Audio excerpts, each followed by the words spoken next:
This is Beth Tuttle, co-author of Magnetic. I'm president and CEO of the Cultural Data Project. Anne? And good morning, good afternoon, everyone. This is Anne Bergeron, also co-author, and I'm principal of my own consulting firm here in Providence, Rhode Island. Thank you for joining us this afternoon. We have with us today our special guest. I'm just putting this up again to remind you who's on the call with us. We won't introduce them, but they'll all be speaking up with us shortly in just a few minutes. Greg has lost his call, but he'll be back on with us in just a moment. Moving through these slides again, we're sponsored by the Getty Foundation, and happy to be here with AAM, Museum Management and Leadership and Management Network, and their partner Learning Times. This is the first in a series of magnetic webcasts.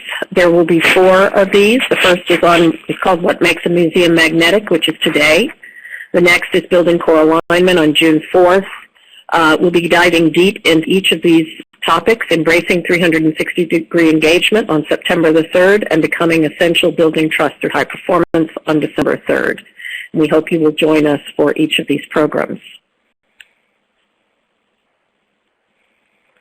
Today we're focusing on Magnetic, the Art and Science of Engagement.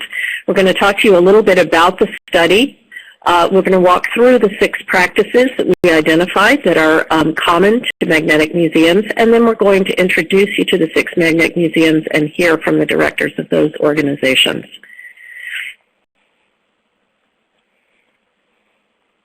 We have a number of goals for today's discussion. We want to introduce you to the 6 practices of magnetic museums. We want to help you understand the power of a shared vision.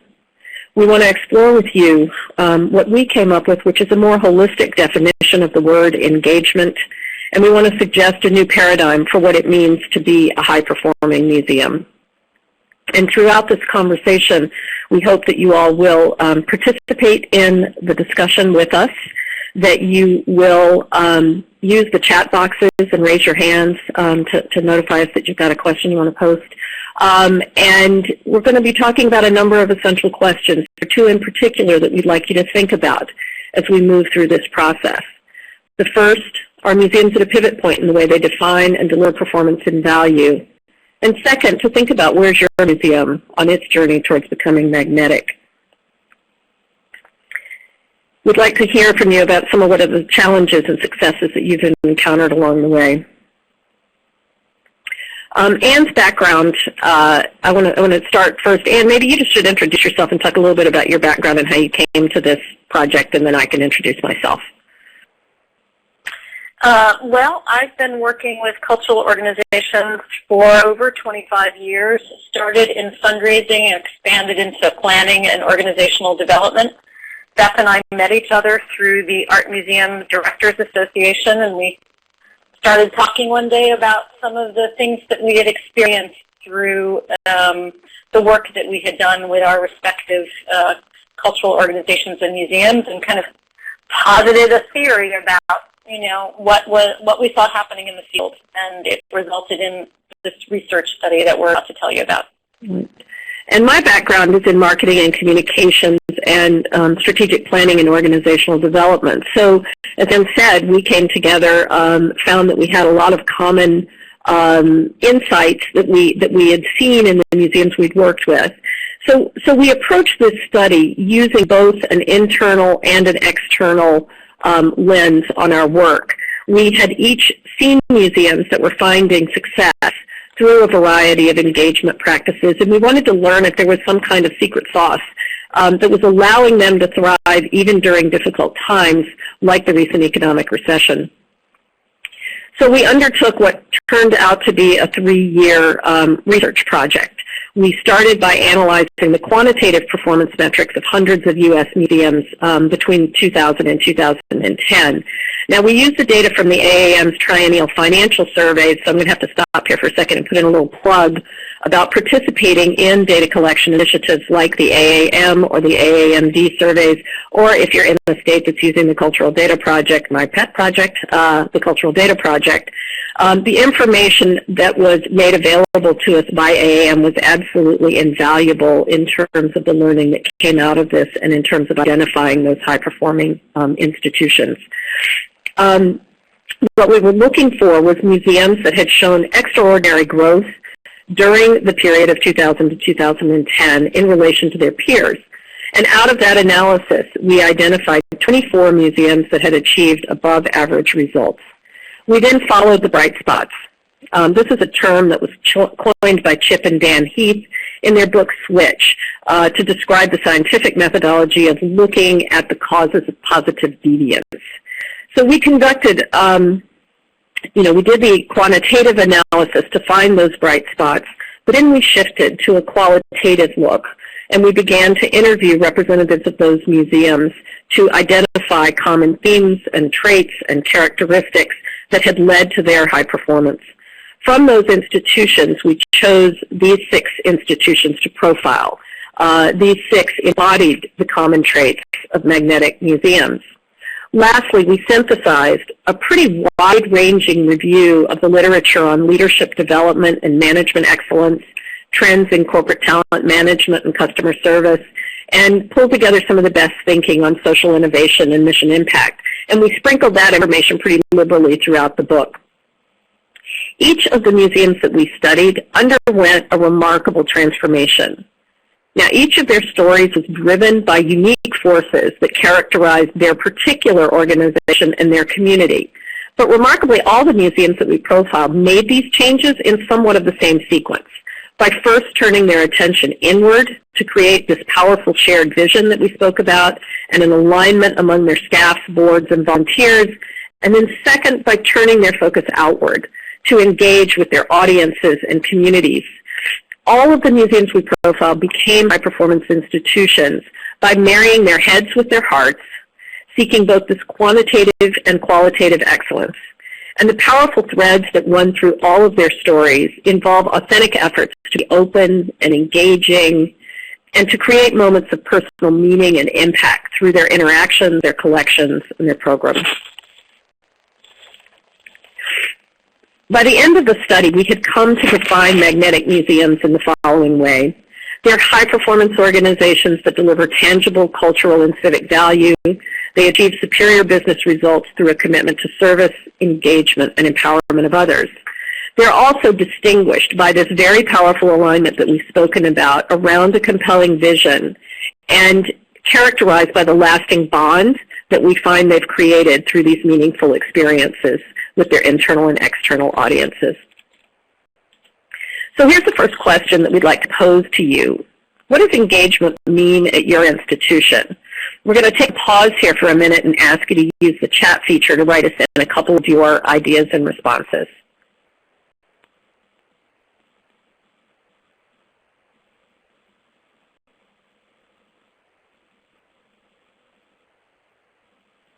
Anybody on the phone want to make a response while some folks are typing?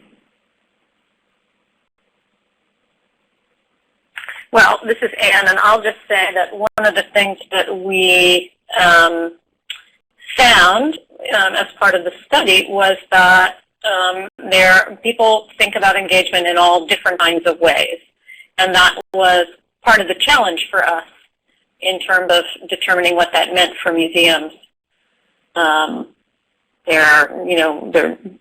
People toss around ideas about public engagement and civic engagement and community engagement, but there's no one single definition. Right.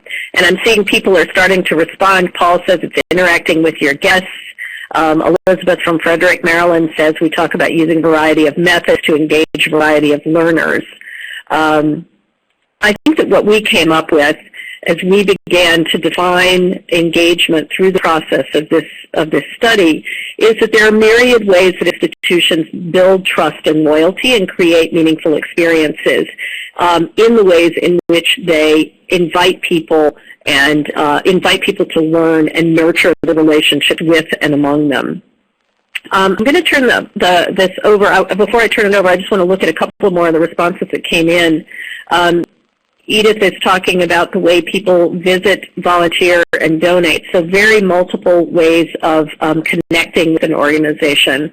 There's an interesting one. Stephanie in Denver says, letting go of some of our decision-making processes, we no longer do we know what's best when partnering with communities. I'm sure when we get into our conversation with our directors, they'll talk a little bit about some of the what's happened in the engagement field in terms of allowing the visitor and the guest to have a say in what's happening to them and their experience in the museum rather than having it happen to them.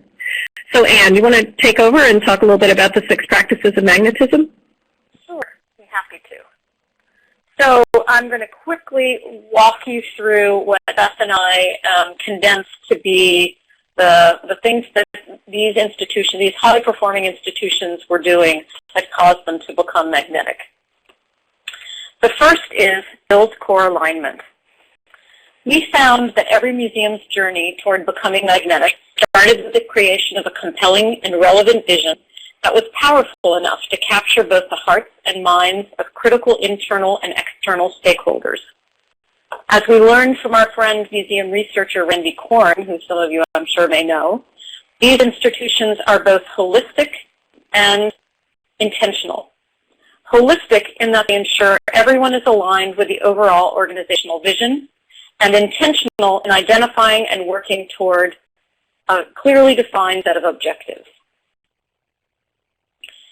The second practice is to embrace 360 engagement. What we observed in magnetic museums was a holistic approach to engagement. They place a high priority on educating and engaging audiences.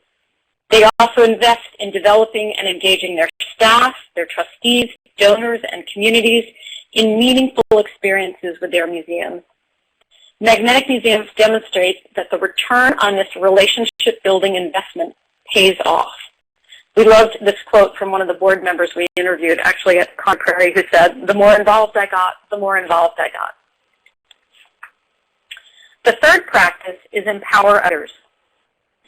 The museums in our study exemplify the concept of shared leadership, which challenges what we've all heard about the need for a charismatic, larger-than-life leader. We're certainly not suggesting that museum directors are irrelevant, especially given the fact that we have our special guest with us here today. But our study does suggest a new model of leadership for magnetic organizations, where the leaders facilitate rather than directs, and empowers rather than dictates. The amount of human energy that this approach unleashes is astonishing. And what's equally astonishing is the sense of joy, fulfillment, and ownership that permeates the staff and boards of these institutions. And that was really palpable when Beth and I made our site visits to these museums. The fourth practice is widen the circle and invite the outside in. Magnetic museums embrace what we call a communitarian spirit that is open, inclusive, and generous. They engage outside experts in strategic planning conversations. They invite artists to be part of their curatorial or marketing efforts. They actively build bridges to welcome diverse audiences. These institutions tap into the power of connection, and they find that as they grow their circles of friends, they also grow their circles of influence, impact, and support. They build and connect communities of true believers. They nurture and mobilize a variety of networks, and all the while they're creating meaningful opportunities for stakeholders and audiences to participate in the life and the work of these museums. The fifth practice is become essential, perhaps my favorite one of the six. Magnetic museums have successfully made the transition from nice to necessary. They linked their cultural mission with a civic mission. They've committed themselves to meeting real community needs. And each of these organizations has found a way to use their unique strengths to advance not just a cultural agenda, but a civic one. And the last practice, number 6, is build trust through high performance. Because when all is said and done, magnetic museums are high-performance organizations that build trust among their supporters by consistently meeting or exceeding expectations. These museums have integrated the meaning of their work with the business means that enable them to accomplish their goals. And they've adopted a triple bottom line approach in measuring their success via the 3 Ps you probably know: purpose, people, and profit. Purpose is how well they advance their core mission. People is how deeply they engage with and develop their communities, both internal and external. And profit is how successfully they drive the resources needed to sustain their organization. As we heard repeatedly from the folks that we interviewed when we visited the museum, success follows success. So there are the 6 practices. And now we're going to turn our attention to the case study museums that we profiled in the book. And we're going to hear from our special guests, the directors from the 6 museums that we spoke with, and they're going to briefly tell us their stories of institutional transformation. And we're going to start with Rand Suffolk, who's the director and president of the Philbrook Museum of Art in Tulsa, Oklahoma. Rand? Thank you. Hello, everyone. Well, our story really started about 7 years ago with the realization that, as Anne was just mentioning, that being exceptional does not equal being essential. We started talking with folks early on, and we really heard the same litany over and over again about their relationship with Philbrook. They said the gardens were wonderful. The villa, which is our signature piece of architecture, is fantastic. The last time I visited there was in 7th grade, or the simple fact that it's a great place when company are in town. But no one ever really mentioned anything about our exhibitions, how astonishing it was that we were able to bring those incredible artworks to our community. People weren't telling us that our kids' programs were fantastic, or that our families, what we were doing with families, we were just hitting it out of the park. And that understanding shifted our emphasis as an organization from what Philbrook is to what Philbrook does. In other words, the true mission-driven work of the organization, and defaulting to how we can make an immediate positive impact within our community and region. That realization, that change in perspective, led us to focus on 3 key areas: growth, inclusivity, and collaboration. And that's really become a key mantra of our DNA here at Philbrook. And in support of that, first, we raised the bar on our exhibitions. Then we looked at how we were spending our education dollars and the allocation of those resources, made some strategic decisions. So for example, back in FY08, just 2% of our education budget was focusing on families. Now that's over 40%. We embraced innovation with our existing programs. We dusted them off, tried to make them more relevant. We did some pruning and so forth. But concurrently, we also focused on invention and created a handful of new programs that have become, that have become hallmarks of the end user experience.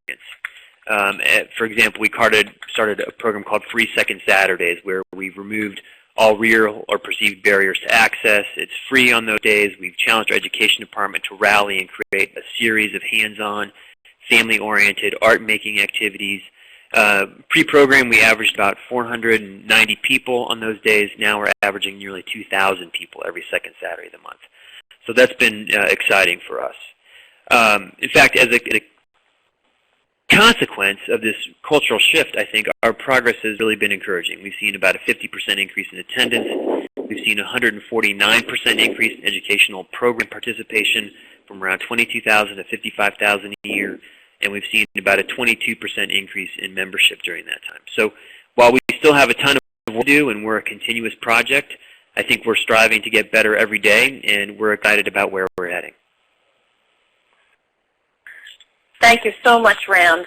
And now I want to turn our attention to Ellen Rosenthal, who is the president and CEO of Conner Prairie Interactive History Park from Fishers, Indiana. Hi, everybody. This is Ellen. I'm delighted to be here. When I arrived at Conner Prairie in 1999 as vice president, it was one of the most respected living history museums in the country. Every detail was historically correct, but the community viewed the museum as a been there, done that experience. School children on field trips outnumbered daily visitors, as attendance had dwindled in the 20 years it was open. Our staff passionately committed to educating visitors provided historical content through lecture and demonstration. I really respected their dedication and knowledge, but knew we had to become more meaningful to our community. But how to change deep-seated beliefs about education and interpretation. I had an idea. In my previous position, my own understanding of visitors transformed after listening in on their conversations at an exhibit I helped develop. I set out to offer a similar opportunity to Conner Prairie staff, partnering with a sociolinguist at Ball State who recorded over 100 family visits because families are the main part of our visitation. Conversation transcripts showed staff that when they lectured, visitors tuned them out.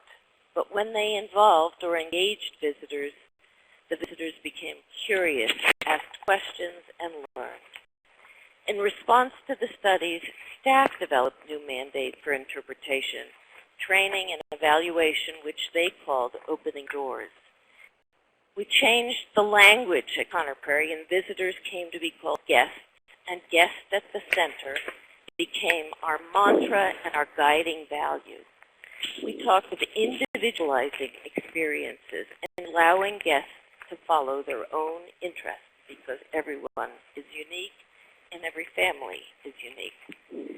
During a 2.5-year very public and fractious governance dispute, I took the lead of Conner Prairie and had the great pleasure of encouraging staff to play out their new understanding.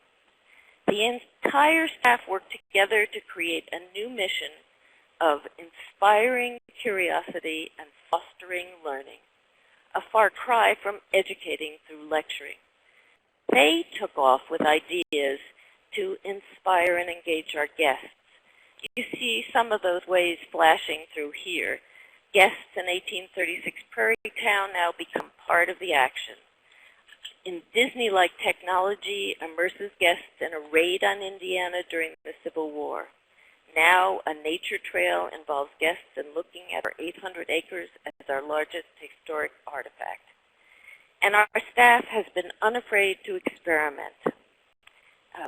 Families now can investigate cause and effect and create Connect, a recently installed indoor exhibit funded by the National Science Foundation that combines hands-on science learning with historic narrative.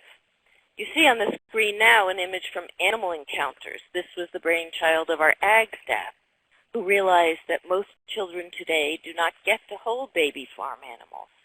They changed our historically authentic approach to breeding when animals were born in March to have baby animals available all season long. And staff also came up with the idea for an interactive exhibit. You see that on the screen about how Indiana claimed the world's first airmail delivery via gas-filled balloon. Not only does it offer hands-on experiences in science and technology, it also allows guests to lift 350 feet into the air. We've opened the Indiana history umbrella really wide to embrace science, technology, nature, and the arts will actually follow guest interests wherever they want to go. Our visitors, our guests, now describe Conner Prairie as constantly changing, immersive, creative, a fun learning experience for everyone from 2-year-olds to great-grandfather. And what's our result been? Since the dark days of the late 90s, attendance has increased. This was before the magnetic study. Our daily attendance has actually increased 270%. We've also built an energized board of directors and great community and partnerships as we extend our engagement and individualized approach outward from the museum. And now I want to say that the 100-foot view only skims the highlights, and we have had our fair share of challenges. Great organizational change always brings with it some challenges. And we still have challenges, but we feel like we've come so far. Thank you. Ellen, thanks very much for sharing the experience that you had at Conner Prairie. And before we move on to hear from Bill Hennessy, I just want to remind everyone in the audience, if you do have any questions or comments, as each of our special guests is talking a little bit about their magnetic museum, please feel free to type your comments into the chat box on the left-hand side of the screen, and we'll address them as we go along and a little bit later in the program. Thank you. And Bill, now let's go ahead and turn it over to you. Thank you. Good afternoon, everyone. Our journey here at the Chrysler began, about 15 years ago, when we started talking to our audience members and saying, tell us what you think of the museum. And we got very frequently the same response. They said, it's a remarkable place. We have deep respect for the Chrysler. Its collection is absolutely remarkable. It's one of the best things about living in southeastern Virginia. And then we would ask them a follow-up question. I said, well, that's wonderful to hear, but when was the last time you came? And they would say, 8th grade, or something like that. So we said, there's a disconnect here. Why do people think we're wonderful intellectually, but don't translate that into action? So we began to ask them a little further, and we learned that they thought, well, museums aren't exactly for me. I worry I have to know something about art to get anything out of it. I have to dress up. Maybe there'll be a quiz at the end. I'm concerned that it might cost more money than I'm prepared to spend, and I'll be embarrassed. And maybe the people that will be there aren't like me. So this then prompted us to say, these are terrible things to hear, because that's not the way we like to see ourselves. So we began a kind of process of soul searching, going back and looking at our mission, which at the time was a pretty typical one with all the usual collect, preserve, display, interpret, object things in it. And we stopped and said, well, that's all great, and we want to continue to do those things, but why? And we decided that the only reason that any of that was worth doing is because they would make a real-life difference for the people we exist to serve. So we came up with a new mission that said, essentially, the Chrysler Museum exists to enrich and transform lives. And we do that by bringing people and objects together for experiences that delight, inform, and inspire. So armed with that, we began thinking about how to put it into practice. And we came up with really three main directions. First one was removing barriers, not just physical barriers to accessibility, but in our case, particularly financial barriers. We didn't want anyone to say that they hesitated or were reluctant to come to the Chrysler because of the admission costs. So we raised some money and took a gamble and became free every day. And that led us directly into the second of our priorities, and that was to try to fundamentally shift the relationship with our audience, to go out of our way to say to people, not only do we want you to come, but we believe we can ensure that you have a wonderful time when you're here. So we took our security officers out of the galleries and replaced them with what we call gallery hosts. These are mostly enthusiastic young people who regard every visitor as a guest.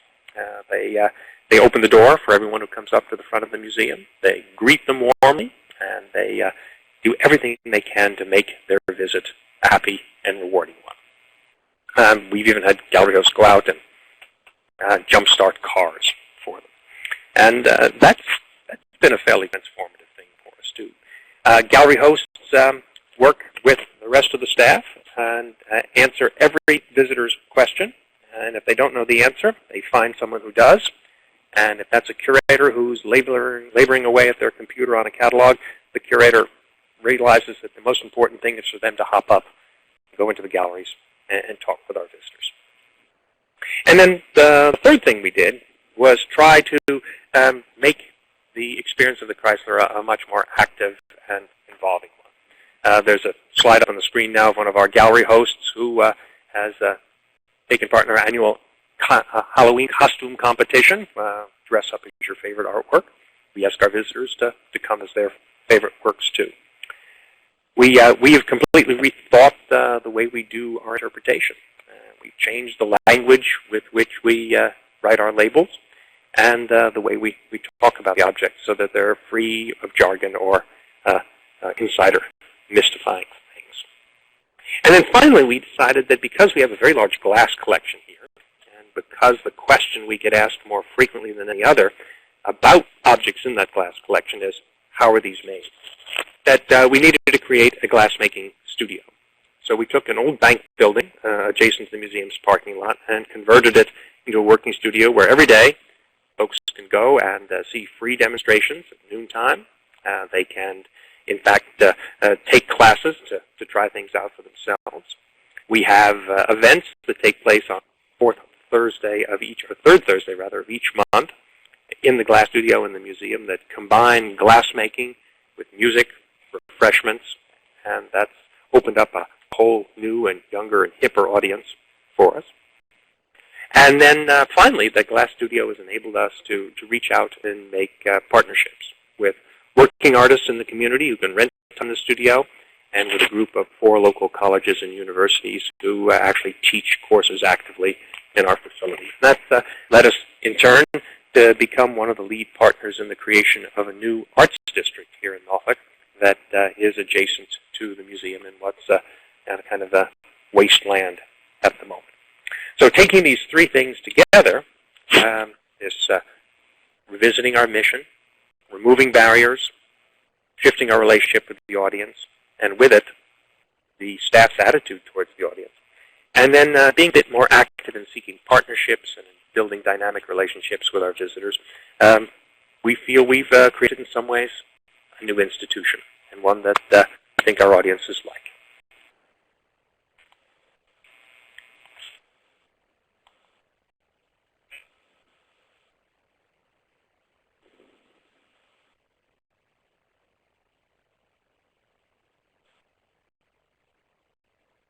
Sounds like we've lost Greg's audio again. So Jane? Great. Hi, everyone. I'm Jane Warner. I'm from the Children's Museum of Pittsburgh. Right now I'm talking to you from beautiful downtown Phoenix, where the Association of Children's Museums Conference is going on. So our story probably begins in 1998 when Children's Museum produced an exhibit called Mr. Rogers' Neighborhood.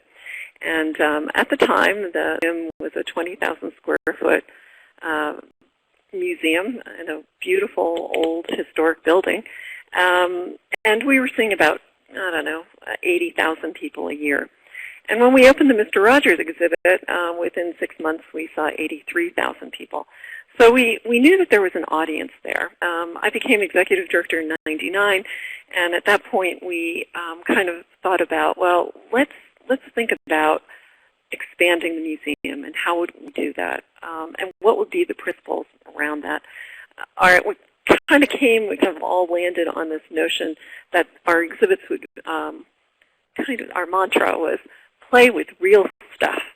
So we wanted these very authentic experiences that everyone could have. And we also were really interested in design. We had a real commitment to design excellence. So we worked with artists, we worked with architects, and the other thing that we really committed to was making the lives of children better in Pittsburgh. Just that simple. And we realized that there were a lot of things that we really believed in that other people were much better at. So like we believe in literacy, but reading is fundamental is so much more adept at kind of getting to kids around literacy. We believe in advocacy and allies for children in Pittsburgh. They were much better at that than we could be. So we asked them in. We said, hey, do you want to be part of this project that we're doing? And remarkably, they said yes. So the Children's Museum expanded in 2004 to 80,000 square feet with having these authentic experiences throughout the museum, with commissioned artwork throughout the museum, with design excellence. We've won numerous design awards, and with partners. And our partners are the University of Pittsburgh Center for Learning in Out-of-School Environments, who are really studying how families learn in informal settings, and we're one of the major sites for their research. We have Reading is Fundamental. We have Allies for Children. We have Saturday Life Brigade, which is a Saturday program on our local NPR station, family radio program. And we also have 2 Head Start programs at the Pittsburgh Public Schools. And we learn so much from those kids and their families, and it's just been really wonderful. Our attendance went from 80,000 people, and now we see close to 270,000 people. So it was quite a jump. Every year since we opened, we've been seeing about a 10% increase, 7 to 10% increase in audience. And so it's been this really interesting and wonderful experience. It works so well to have these partners in the museum that we decided that, hey, let's look in the community and let's do more. Let's see if we can find other people we can partner with. So we partnered with the Andy Warhol Museum, and we had a closed theater right next to us. That was actually part of the first Carnegie Library ever commissioned. And the Warhol and the Children's Museum went together. We created a 501c3. We sat on the board. Actually, we're all off the board now because it's a thriving nonprofit. We raised $2.5 million to renovate the theater, and it's success. It's thriving, and it's really enriching our neighborhood. We then kind of turned our attention to Pittsburgh Public Park that was right in front of the museum that was really neglected and all concrete, and worked with the community and worked with designers to come up with which is a park that's now called the Buell Community Park, and actually you can see that on opening day on the slide right now. And it has a sculpture by Ned Kahn. It's a mist sculpture, and it's now this park that is green. I think it had something like 5 trees when we started, and now it has over 150 trees and grass, and it's this wonderful green space that the entire community uses. So that was kind of our next adventure, and we raised $6.5 million. We endowed the park. We actually gave the park back to the city. It remains a city community park, and we take care of it, and we program it, and it's really invited the community in physically. So it's been this really great experience. Our latest endeavor is to take on the closed Carnegie Library, which is directly next door to us. We've had a lot of success with our program called Make Shop, which is kind of the maker movement. And that's a collaboration between the Carnegie Mellon Entertainment Technology Center along with the University of Pittsburgh Center for Learning in Out-of-School Environments. And it was funded by a MacArthur grant, where we're really looking at the maker culture and how it kind of bumps up against technology. So, kids have access to 3D printers and laser cutters and sewing machines and soldering irons. And when families walk in, we say, what do you want to make today? It's remarkable. This is a whole new way for us to think about things. We've decided to invest in talent rather than invest in stuff. And it's paying off. We see our audience growing. We see our audience age range growing. And what we've decided to do is really take that to the next step and put Make Shop Plus in that old Carnegie Library so that we will be working with older kids. The one thing that we do know is that it's really hard for a 14-year-old to walk into a children's museum, something that's called a children's museum. They may have a great time when they get there, but it's really hard to walk through the door. So we are now looking at creating a space in the library for them. So that's kind of what we've been up to, and thanks for this opportunity.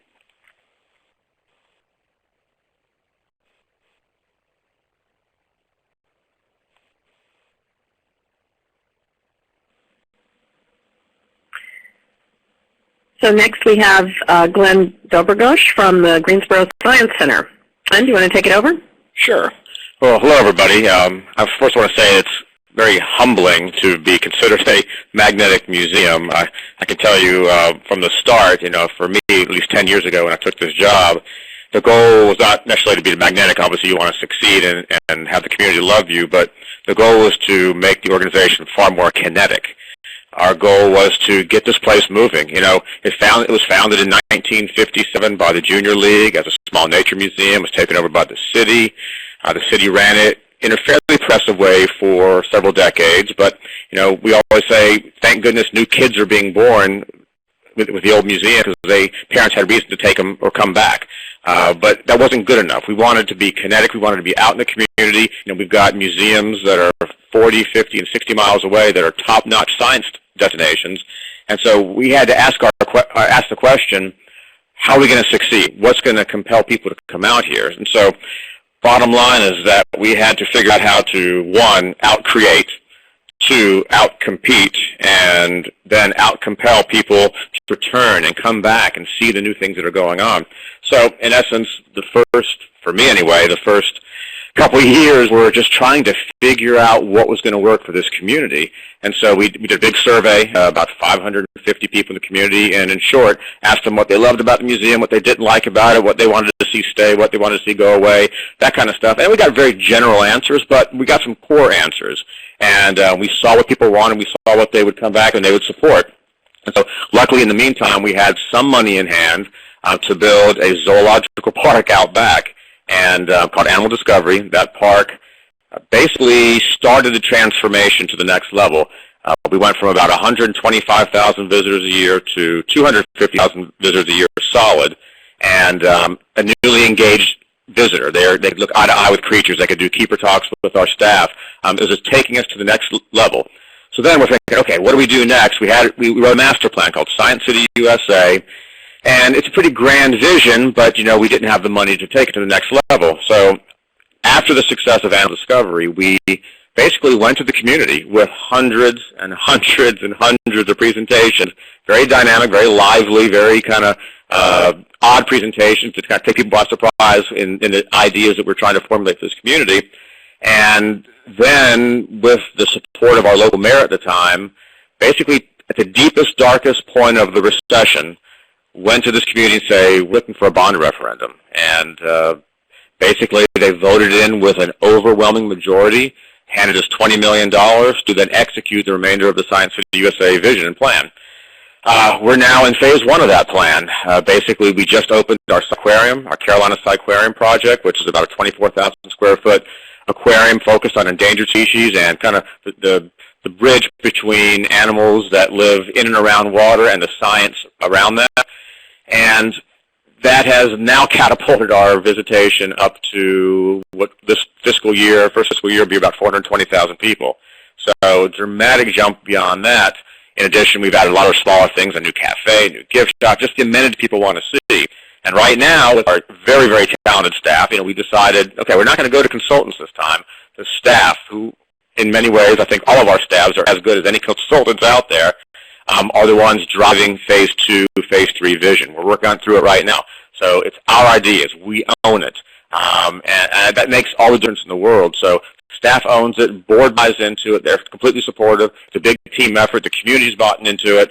And we're ready to launch into phase 2 and phase 3, which the ultimate goal here is to renovate our older parts of our museum, kind of museum reinvention and renewal, and then double the size of our zoological park out back. And we're even working on our phase 4, which basically takes our facility connected to a country park, a city facility connected to a battleground park, a federal facility, and eventually turning it into what we're calling a super park that will be a 400-acre destination of science history and family recreation. So we're trying to stay, back to my original point, kinetic and moving forward and showing that economic development is equally important to education, conservation, all the other elements of our mission. So that's how we're trying to stay kinetic or magnetic, but it's difficult. It's certainly a daily challenge, but it's paying off, and the community support is better than it ever has been. So thank you. Glenn, thanks a lot. This is Greg. I actually really love that your science center is both kinetic and magnetic, and I think that's a terrific segue to our next special guest, who is Dennis Wendt, the President and CEO of the Franklin Institute. Dennis, thanks for being here to share a little bit about your magnetic institution. Well, thank you very much. I'm very honored to be a part of this group for this conversation.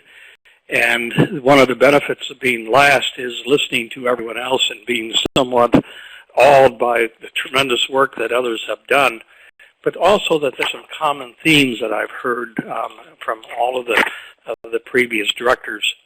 The Institute is one of the old institutions founded in 1824. And when you're that age, you have to think about how you don't live on your laurels, but how you continue to perform every day. I came here 20 years ago, and the most important thing that I needed to do in the very beginning was a new strategic plan and a new mission statement. Now, we hear a lot about this, but it truly is the crucial element that has helped us be successful. The first strategic plan was for 1996 to 2005. It was a 5-year plan with a 10-year vision. It went through 6 iterations. And as a result, we were able to take what was really the first big step of transforming this institution. The mission was also redone. The mission is very simple: to create a passion for learning about science and technology. We use it every day. It's on our business cards. It's on the wall of the museum. It's on the walls of the administrative office. It's in the basement. It's on the front page of the Board of Trustees report. It's in every presentation. I'm making a presentation tonight. We'll probably say it 3 times. So like we say, it's not location, location, location, but saying it again, and saying it again. That common language has now resulted in leading towards a common behavior. And it has been really important in the way that our staff has embraced it. And so the 3 most important characters that I always find are clarity, internal consistency, which is, do we all understand the same words, and shared vision, do we believe them?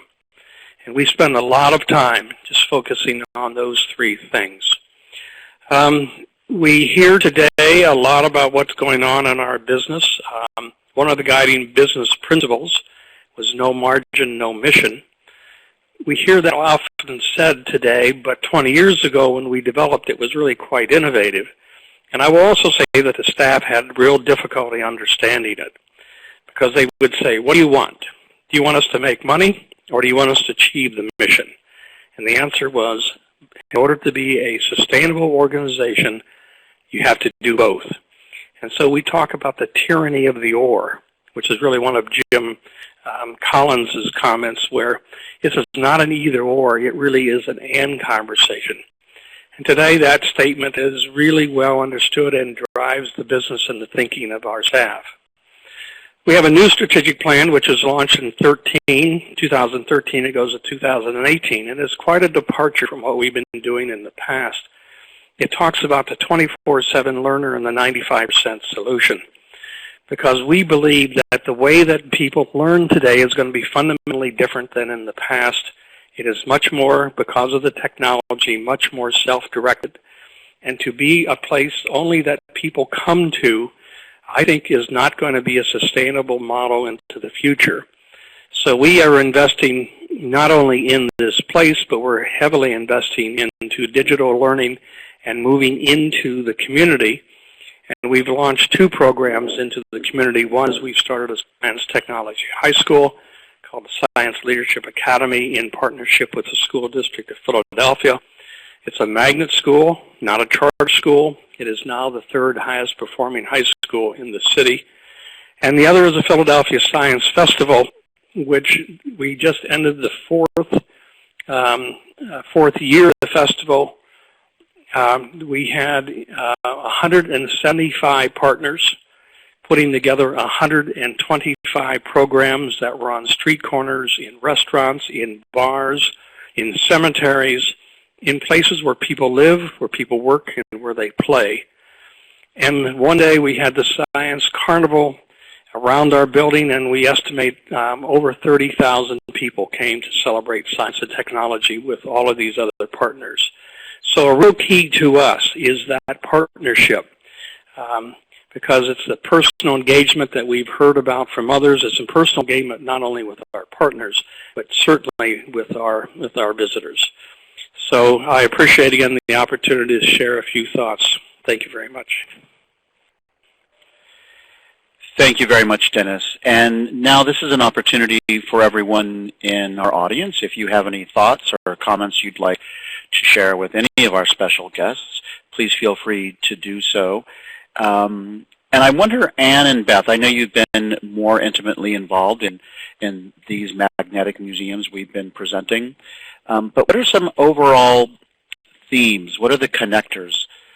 One of the things that I came away with from listening to each of our guests was sometimes visitors had very positive memories of the institution, but hadn't been there since grade school or junior high school. That's one of my takeaways. What's some of your takeaways?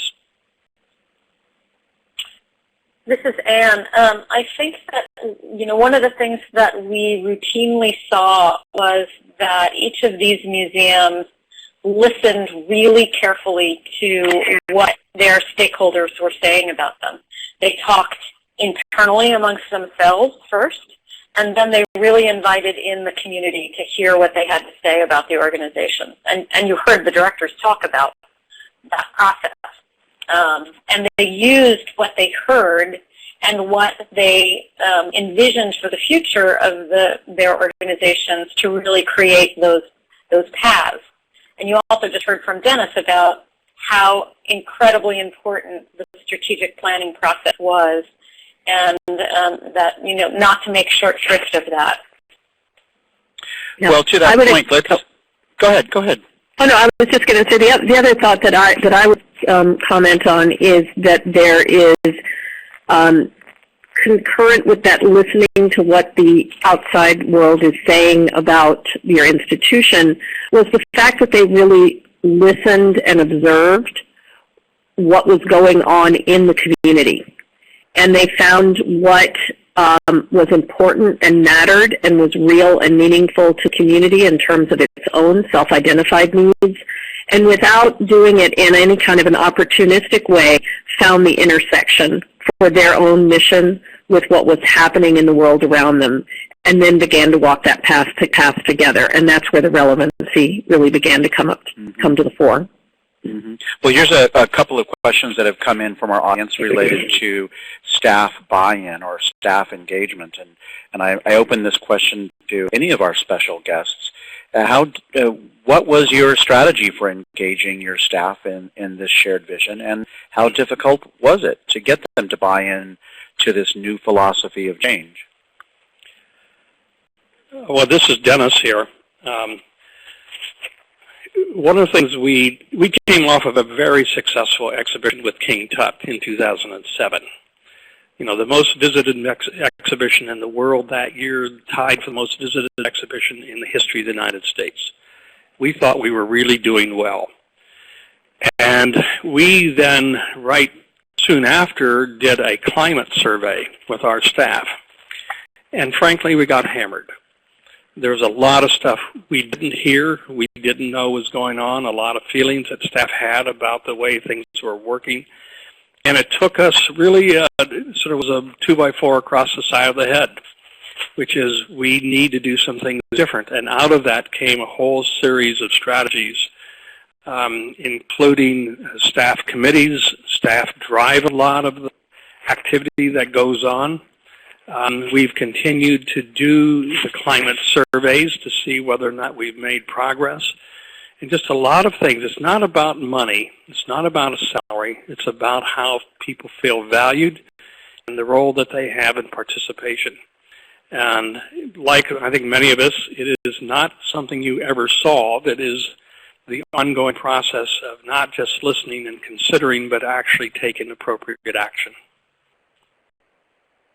Yeah, hi, this is Glenn. I'll concur with every bit of that. Like I mentioned earlier, for years, many of us have all used consultants. You bring in these specialists who are going to tell you how to do it and the best way to do it, but ultimately in your community, in your circumstance, all the variables that you're facing, it's really your team who's the core, and most teams have the staff, have the talent within them ready to do the same thing consultants can do. So that's the approach we took, and engaging the staff, saying, what do you think? How do you want to do it? What would you do? And holding them accountable to that, and if that accountability is successful, then of course there's great potential for financial means. Or we've been blessed. Since our growth has been so substantial, we've been able to provide staff with raises or bonuses every year for the last 8 years. And so that's not because of any reason other than staff is engaged, staff is making it happen, we're generating income via that, and they are part of that team, part of that cycle, and part of that growth. This is Ellen Rosenthal, and I just typed that organizational change, I think changing history museums is particularly hard. And I just wanted to refer people to the book Leading Change by John Cotter. And that really became our mantra with a real plan for socializing the information from the studies, from communicating, and involving. And it was a multi-step process and a multi-year process. This is Anne. That's another real good point that needs to be made, that none of these transformations happened overnight. Each one of these museum directors, what's the shortest tenure of those of you on the phone? 7 years, 8 years, something like that. These transformations took place over a period of time. And what it required of these institutions was an incredible amount of commitment and perseverance and staying intentional to that core vision and continuing to, as Dennis said, communicate, repeat, make sure, take the temperature, and to keep the staff and the board and the stakeholders invested. This is Bill chiming in, as repeating certainly over and over and over again. But having just reopened after being closed for 16 months, we were a little concerned about how to manage visitors that were coming in. We really need all hands on deck, not at our desks, but out in the galleries. So we asked every staff member to go through essentially a visitor services training. Lasted a week, involved lots of role playing. We got 6 of our trustees to do the same thing, and it had a wonderful way when we all got out on the floor with the people we exist to serve, of showing them why this audience focus not only made sense for the institution, but was really a lot of fun, because you got to see the smiles on the faces of the people that you've been working so hard for so many years. We also heard a wonderful story, this is Beth speaking, at the Chrysler, about the chief curator was talking about the fact that he recalled that the first day that they saw the gallery hosts on the floor in their new uniforms. In other words, not in their guard uniforms, but in their blue polo shirts. And the way he described it is, he said you could see them take the field. You could see the change.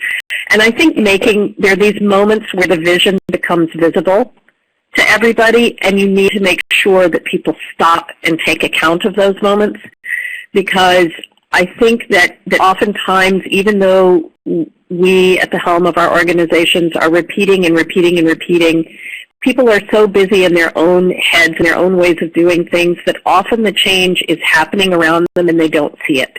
And you really do need to stop and focus people's attention on it and say, see what's happening, and allow them to see it in each other and hear it from each other. And I think that's where the shared vision starts to come back to play.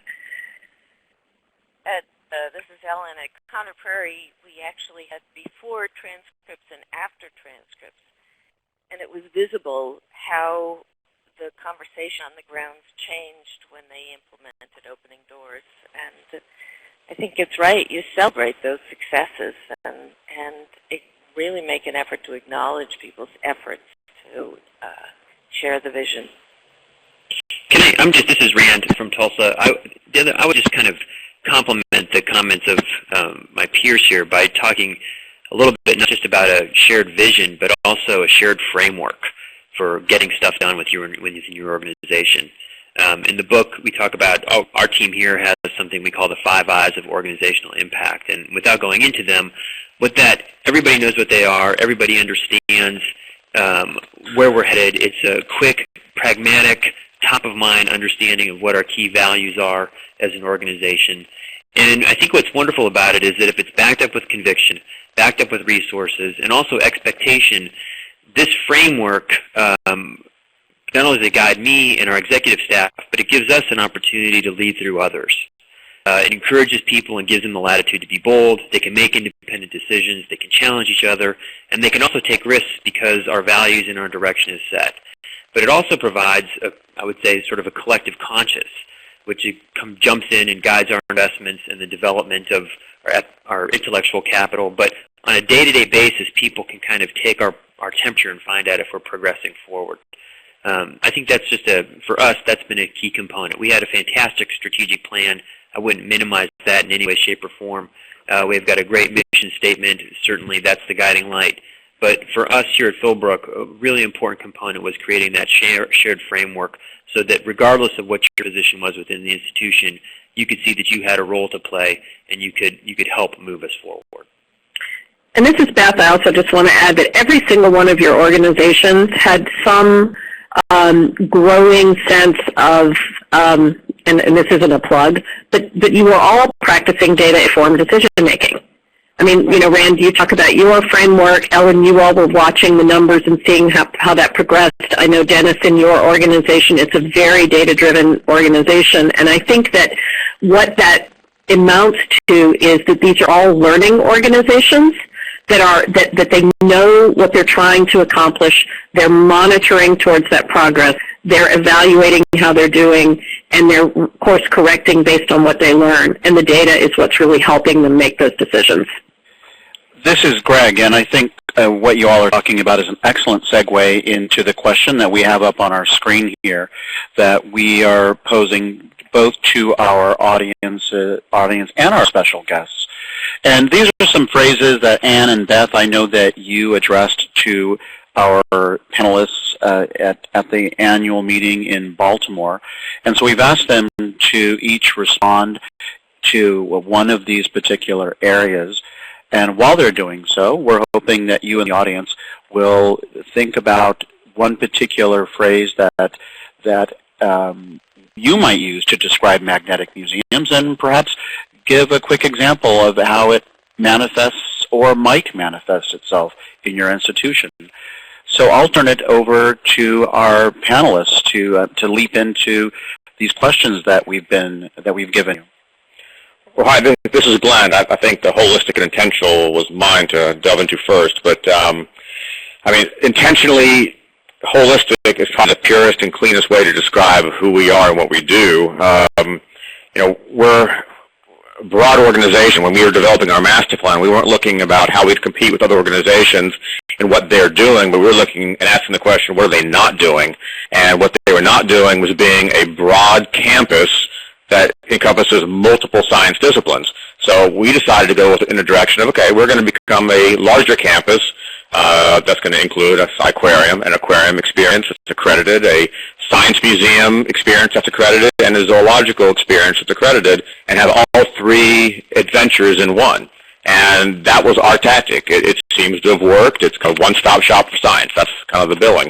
But we also still have weaknesses. So that holistic approach, we look at what we're doing well, what we're not doing well, and we look at the demographic that we're not attracting. And certainly the upper high school, college level, and 20-something is an area where we're weak. So being intentionally holistic, we have developed a new vision, a plan that is going to bring in what we're calling Sky Wild, survival to physically fittest. It's a treetop adventure, a physical fitness course in the trees themed on animal adaptation, so that younger demographic can come out here now and have fun, be engaged, still learn about stuff, watch each other, have fun with their peers, and it attracts them into a science-minded atmosphere and hopefully build new clientele for the future as they have kids and their families grow. So that is certainly the premise of what we're doing, and I think every magnetic museum is doing. You have to look at the big picture, look at everybody's needs within the community, whether it's a politician, a business leader, a school child, a grandparent, whatever,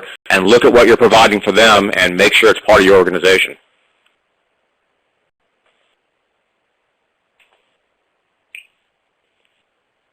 Great, thank you, Glenn. Does any of our other directors, do you want to jump in and choose an adjective that ably describes your organization? This is Rand from Tulsa. I'll take a shot at inclusive and engaging. One of the things I mentioned early on in my comments was that, that initial mantra of our DNA, growth, inclusivity, and collaboration. And one of the ways that we've really tried to grow our audience and diversify that is through collaboration specifically. We partner with probably about 20 different nonprofit and cultural organizations every single year. And what's been exciting about that for us is that every time we get involved in these strategic partnerships and relationships, it certainly challenges us to look at our mission in new and creative ways. But at the same time, it's been remarkable in the way that it has exposed us to different segments of our community than otherwise we would have had a chance to engage. And so that's been really exciting for us. One great example that I would highlight, which is mentioned in the book, is that Philbrook is located on 23 acres of beautifully gardened property. When the world turned upside down financially, we made cuts like everybody else did. But then we kind of got in a big room, and I turned to my senior leaders and I said, okay, that was the easy part. Now we need to figure out how we can do more. While all our peer and colleague institutions around us are figuring out ways to diminish themselves or going into retrenchment, how can we be the one organization in town that does more? Well, a couple weeks later, my garden manager came into my office, and she said, Rand, the plantings in the South Formal Garden are going to be light this spring because of the cuts, but I've got a plan. I want to turn it into a French potager garden. And I said, well, that's fantastic. What the heck is that? And she said, well, it's a decorative vegetable garden. We'll design, plant it, and take care of it, and then want to create a partnership with the food bank. And if they can come up with 50 to 100 volunteers to harvest that fresh produce, they can have it. We ended up doing that project for 2 years, and at the end of the day, we donated over 2.25 tons of fresh produce to the food bank. That was an exceptional opportunity for us to dovetail our strengths with community needs, but it really moved us forward as an organization. Thank you. That's so great. Really, really cool example. Hi, this is Ellen Rosenthal at Conner Prairie, and it's probably counterintuitive for what was originally a living history museum to take risk-taking and adventuresome as our adjectives, but I felt that we had a big challenge in connecting with our community and our audience, because not only were they thinking we had been there, done that, they were convinced that we were happy living in the 19th century. And also because we were not independent, we were part of a college, we became our own little island. And when we became independent in 2006, the board, the staff were really ready to emerge from our shells, to try different things, to extend this new mission of inspiring curiosity about Indiana's past in individualized ways. And the sky became the limit. We actually worked with consultants who wanted to keep us within that little living history box. And we said, no, our mission is not to recreate the past accurately. We're going to think big. We're going to expand this umbrella. And I have to admit, I've had some worrisome nights when the staff came up with the idea of this outdoor exhibit and a balloon, a huge balloon that takes people 300 feet up in the sky, and it was going to be an icon, and the board loved it. They were also, after a 2.5-year governance dispute, ready to break out, and we said, fine. We raised the money. It was the $2 million project, and we let it fly. It literally fly up in the air at 350 feet. And we did it again with everything we did after that.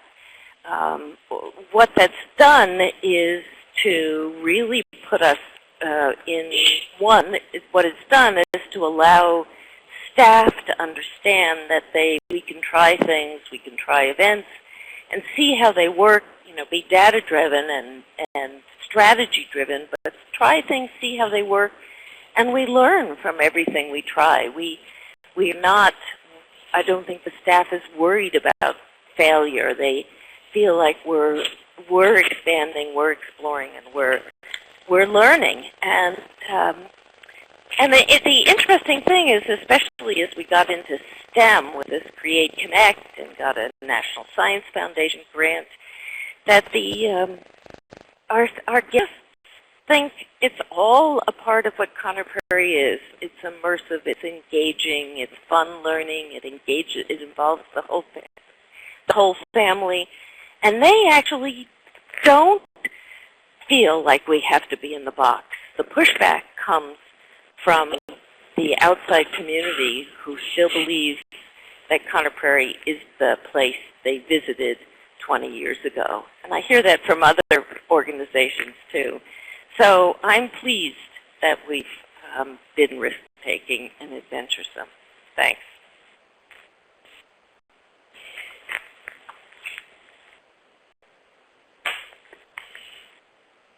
Well, this is Jane. I'm going to skip over accountable and transparent and go to optimistic and generous. I can't actually remember which one I was supposed to have, but since I'm a children's museum, I'll go with optimistic and generous. The Children's Museum's mission is to provide innovative museum experiences which foster joy, creativity, and curiosity. And any mission statement that has joy in its missions, any institution has joy in its mission statement, I think is optimistic. I think generous is also something that we've all learned that if you really focus on the audience, as we do, and on community, it's amazing when you are generous, you get generosity, and people are generous to you. And it's this amazing kind of cycle. And I think by the museum really working in the community and with the community and really trying to figure out how to make the north side of Pittsburgh this kind of mecca for families and children, you get to know each other, and you get to be good friends, and that just makes it so much easier to really figure out how you can keep giving to the community and how the community gives to you. So, I think optimistic and generous is really key. I'm always kind of amazed when people kind of go on and on and on about how terrible their jobs are in museums, when I think, actually, no. We have amazing jobs. We get to change people's lives. We at least have an attempt at that. And I think it's important to always be that, really kind of keep your eye on kind of a higher mission. We just opened an exhibit on love and forgiveness at the Children's Museum, and I can go on and on and on about how the wonderful stories that we hear coming out of this. A father stopped me and said, I must say to my kid 100 times a day that I love him, but this is the first time that we've actually talked about what that means. And those museum times that we all have, I think, are really important to kind of recognize and keep in mind when we're designing exhibits and programs. This Love and Forgiveness exhibit was funded by the Fetzer Institute, and one of the advisory members is Dr. Yakubi. She actually is a finalist for the Nobel Peace Prize because she built schools in Afghanistan. She's this amazing person. And she came to see the exhibit and wants the exhibit to go to Afghanistan because there's a lot of love and forgiveness that has to happen there. And so, if you think about that, if you think about in this little tiny children's museum in Pittsburgh, Pennsylvania, maybe we might have an impact in a really big and meaningful way in Afghanistan. Who would have thought? So you have to always be optimistic. I think you have to always be generous, because it's amazing what happens when you are that way. And Jane, this is Greg. I know this may not be directly related to your comments, but one of the things I love about your museum and your approach to staff is that, if I'm not mistaken, you make everyone leave work by 6 o'clock every night. Am I right? Not every night. every once in a while we do have work later. But yeah, I walk around and say, all right, go home. I'm going home. You should go home. And I just love that. Just a reminder that everybody has a life and a family and something else to do outside of work. And so I just wanted to add that into your commentary about what a great museum you have there. Thank you. This is Bill. I'm just recovering from Jane's suggestion that there might be people in our profession who don't actually enjoy what they do and get a kick out of it. I think that is tragic. and gosh. Anyway, I'm supposed to say a few words about focus and commitment, which frankly is something we struggle with a lot here, particularly around budget time, when there are always more good ideas to go around than there are dollars to fund them, and the temptation to make decisions on the basis of what we as staff members would like to see in terms of an exhibition, or what a pet project that we as an individual educator might have, as opposed to what we really objectively believe is going to make the most impact on our audience, is always very large. And I think that sense of remaining committed to our service mission, as opposed to seeing the museum as a setting for self-actualization, is something that we really do wrestle with. The other thing, of course, is that the dentist stress, I think, is the need for consistency and making sure that we always make decisions based on, or as much as we can, on the same set of criteria with the same strategic and mission-driven focus behind it. And then thirdly, that we do some kind of a good job modeling behavior for each other in the institution. And just one quick story. We just reopened, and when we did that, we came up with a new logo and branding, all the normal things. But one of the things that came out of that was new staff name badges, the kinds of things we wear to identify ourselves when we're out in the galleries. And this seems like such an absurdly small thing, but we decided on these name badges just to put people's names and not their titles, so that all of our staff name badges just have Bill Hennessy or whatever on it. All our trustee name badges just have their names on them, and our volunteers and docent name badges are the same. And I was interested how much struggle there was on the staff with this. It's as if initially people felt that they'd been deprived of their identity or their place in a little organizational chart. But as we're going along, we're finding that, in fact, it really frees things up. Visitors don't have to worry about what a curator or a registrar or a conservator do. They're not put off by the obscurity of some of our titles. And it also reinforces the levelness of our playing field here, and that all of us are focused on what we can do to ensure a good experience for our visitors.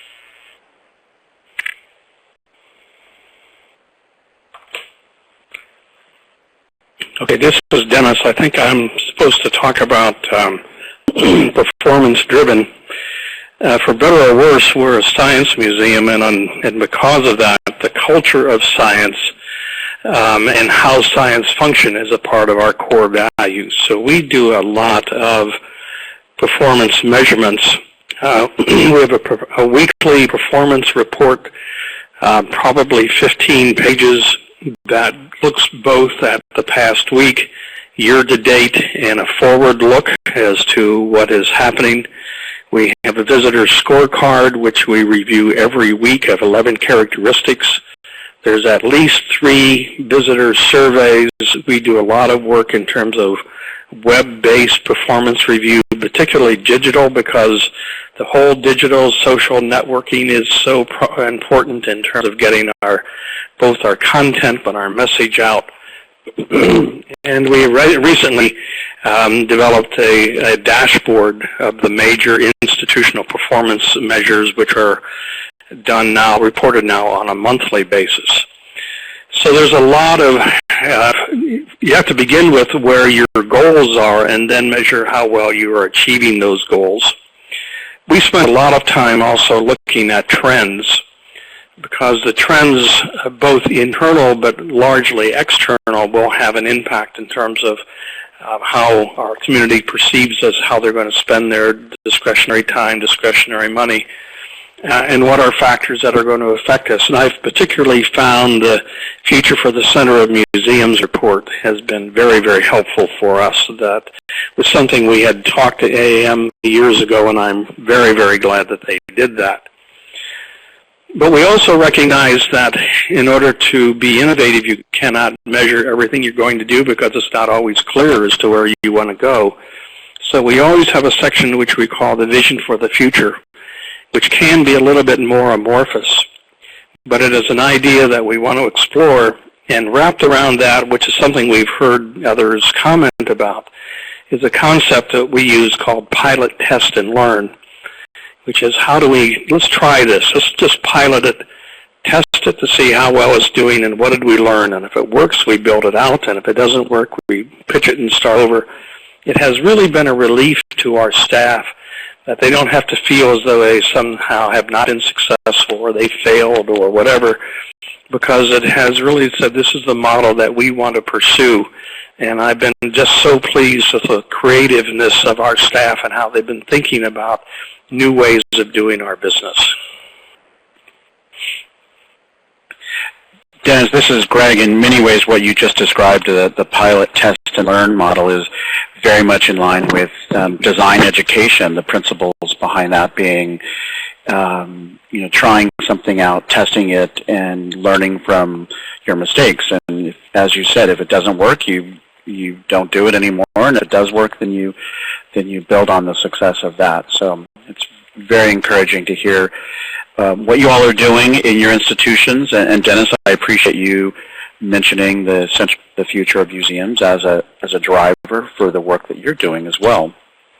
I do want to take an opportunity to address a few questions that came in a bit ago, but we didn't get to them. And one of them comes from our colleague Elizabeth in Frederick, Maryland, who wants to know the role of tourism in magnetic museums. How are tourism organizations as partners? Are any of you working in the realm of tourism as you embarked on your magnetism? Well, hello, this is Glenn.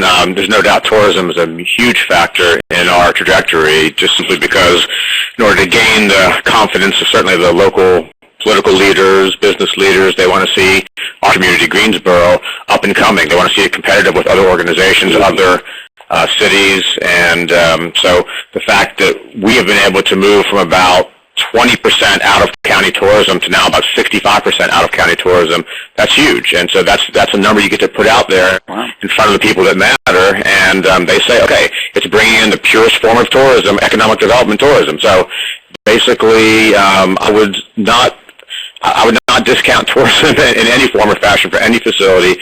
That's the whole goal. You want your community to be proud. You want people to come to your community and spend their tax-based dollars.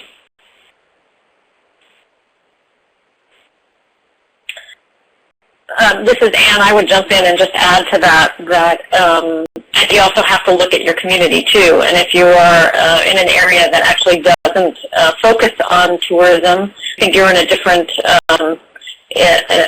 region, Glenn, and that was actually something that gave you a leg up.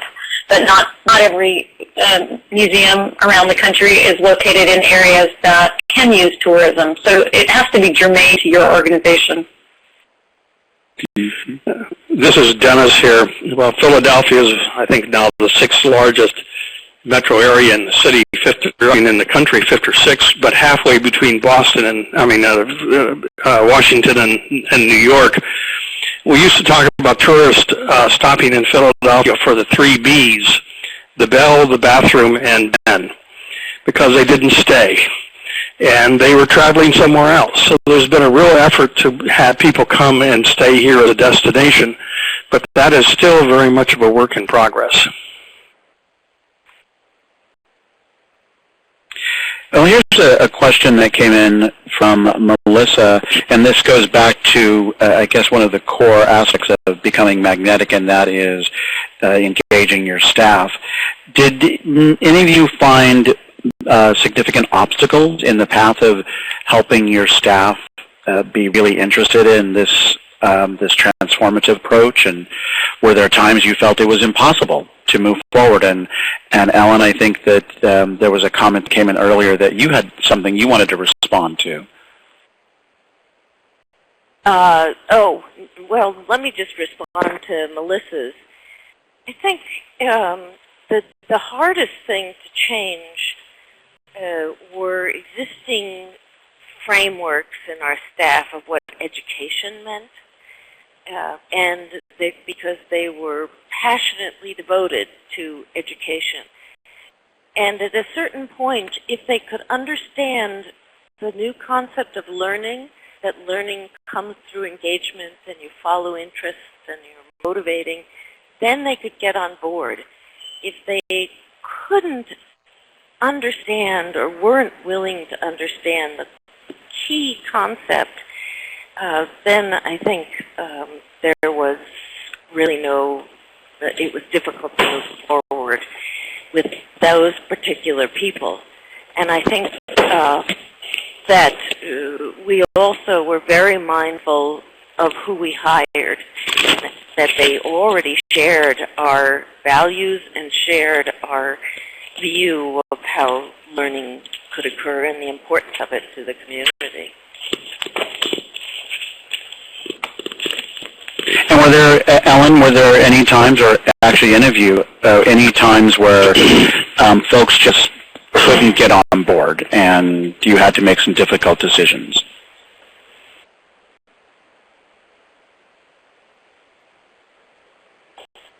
Well, this is Anne. I'll just jump in and say that, Jim Collins says you have to get the right people on the bus, which also means that at times you have to get the wrong people off the bus, too. So. Mm-hmm. This is Ellen. That's right. There were a lot of times it was self-selection, that they did not like the new way of doing things and they just left. But some of the people who have been here 25, 30 years are really our best and most enthusiastic staff members. So you have to keep the door open. Right. This is Dennis here. One of our roles is hire for culture, train for skill. The biggest problems we've always experienced are not people with the skill set. It's being able to work in this particular environment. And so out of that came a sort of a culture screen that we use for hiring staff of how well you will work in this particular culture. Because it took a while to get it sort of to move the people who were not a part of the culture away and to repopulate with folks who really believed in the passion of this organization. Thank you very much, Dennis. I do want to take this opportunity to thank all of our special guests, Bill, Dennis, Jane, Ellen, Rand, and Glenn, for spending some time with us today and talking about your process for becoming magnetic museums. And of course, I do want to thank my colleagues, Anne Bergeron and Beth Tuttle, not only for their tremendous work in putting forth the study and the book, Magnetic, The Art and Science of Engagement, but also for your willingness to leap in and be a part of this particular program, the first in a 4-part series. So, Anne and Beth, thank you very much for being here. Oh, we're delighted that you invited us. Thank you. And Thank you so much. very grateful to the directors of the museums for joining us today. Absolutely. And I do want to give one last acknowledgement to our sponsors at the Getty Foundation and, of course, our team at Learning Times and our colleagues in the Leadership and Management Network. Folks, you will see an evaluation link up in the upper left-hand corner of your screen. I do encourage you to give us some feedback on this particular program. Your feedback will help us shape future programs. And also to remind you very quickly that, as I said, this is the first of a 4-part series based on science of engagement. Our next program will be on June 4th, when we will be talking with these same fine colleagues about building core alignment and empowering others. We'll skip the summer and return on September 3rd with a conversation about embracing 360 engagement and widening the circle, and close out the year on December 3rd with a conversation on becoming essential and building trust through high performance. And each of these subsequent programs will drill down into more of the nuts and bolts, if you will, about becoming magnetic.